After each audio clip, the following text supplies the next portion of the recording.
सबको शहरियत मिल जाएगी सिवाय मुसलमान के।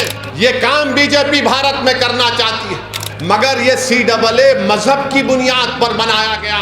तो NPR कहेगा कि लाओ कागज लाओ, अपने दादा का बर्थ सर्टिफिकेट दिखाओ। मेरे अजीज दोस्तों और बुजुर्गों, CAA के कानून के रूल्स बनाए जाने का बीजेपी कह रही है।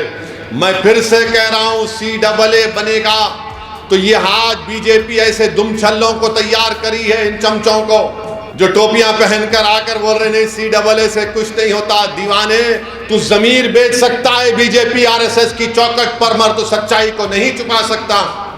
CAA को देखना है तो NPR के जरिए देखना पड़ेगा, और CAA होगा तो NPR कहेगा कि लाओ कागज लाओ, अपने दादा का बर्थ सर्टिफिकेट दिखाओ।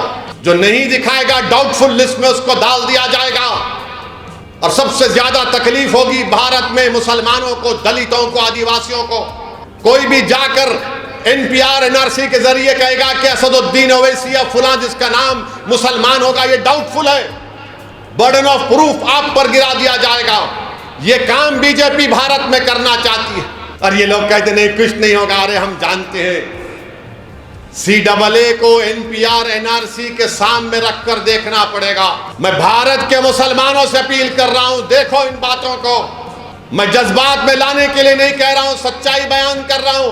और RSS बीजेपी के लोग बोलेंगे ओवैसी भड़काऊ भाषण दे रहा है, नहीं दे रहा हूं। ओवैसी बांग्लादेश, पाकिस्तान और अफगानिस्तान के सिखों को सिटीजनशिप नहीं देने की बात कर रहा है, नहीं कह रहा हूं। दो उनको कानून है, मगर ये CAA मजहब की बुनियाद पर बनाया गया।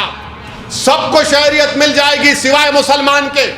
इसीलिए मैं कह रहा हूं आपको चौकन्ना रहना पड़ेगा। इसीलिए आपसे कह रहा हूं कि मंजलिस से मुखालिफत, ये मुखालिफिन यही करना चाहते हैं कि CAA आ जाए।